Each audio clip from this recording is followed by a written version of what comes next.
I've done a little bit of research on your Yeah. bio. You did not stop at engineering. Yeah. We dropped off the education thread halfway Correct, through, correct. but you went on to do an internship or a working Yeah. post graduation in Netherlands, I Yeah. believe. And from there on, you also went to the Harvard Business School. Correct. And I think it had a big shift on your mindset. Yeah. You mentioned that Harvard Business School was a watershed moment in terms of how you evaluated your mind. Correct. What was the big experience there? What is the difference?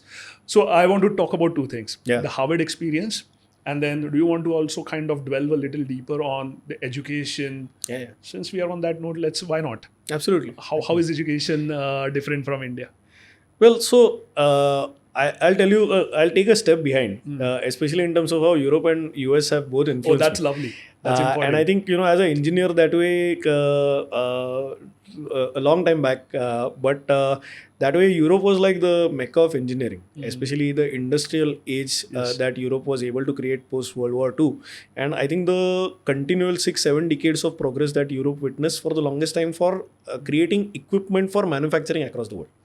And that was very fascinating because that is what I grew up seeing in college, because we were just scaling at that time as well. So the idea was always that, let's get exposure in Europe, and that is what I was able to get. And I understood processes very well. But then what I also realized around the same time was that marketing was not the best forte of Europeans. And that way, while they were great enablers, they were not great brands.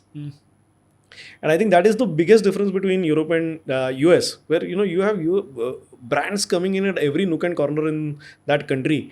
Not every brand survives, but they build brands there. And I think that thinking, be it at a human level, be it at an organization level, be it at a company level, or be it at a political level, it's the brand philosophy that US markets so well. And just marketing that at a global level, where they are so assertive on the idea of brands, they have been able to build their brands as highly desirable brands across the world. Absolutely. Like American brands are sought after in Japan, where, if you were to talk about it, 7-8 decades ago, they were at war with each other. And now there is this obsession about American brands. Or the fact that, Korea has adopted the same thing from their playbook, where now K-pop is a global brand and people across the world, especially the younger ones, are adopting them as a brand.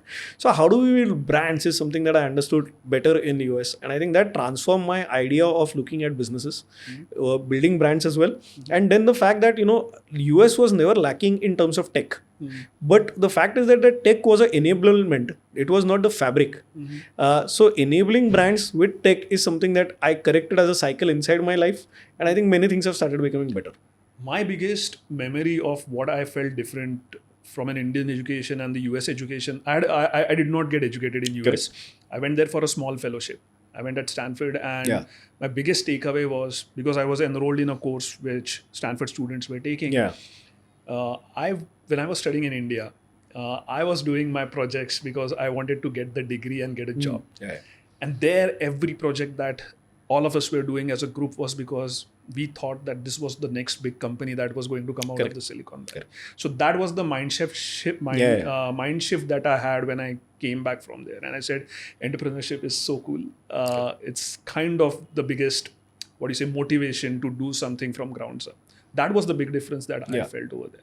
But I agree with you that they kind of have mastered brand building. I mean, I often, it's a snide remark, it's not in the right zest, but look at every single natural feature that they have, how they have marketed. We have Himalayas, the biggest mountain range in the world. We don't call it the mighty Himalayas. They have Grand Canyon. They have the Great Lakes. Everything is grand, great, so I kind of, it's in their DNA over there. Yeah.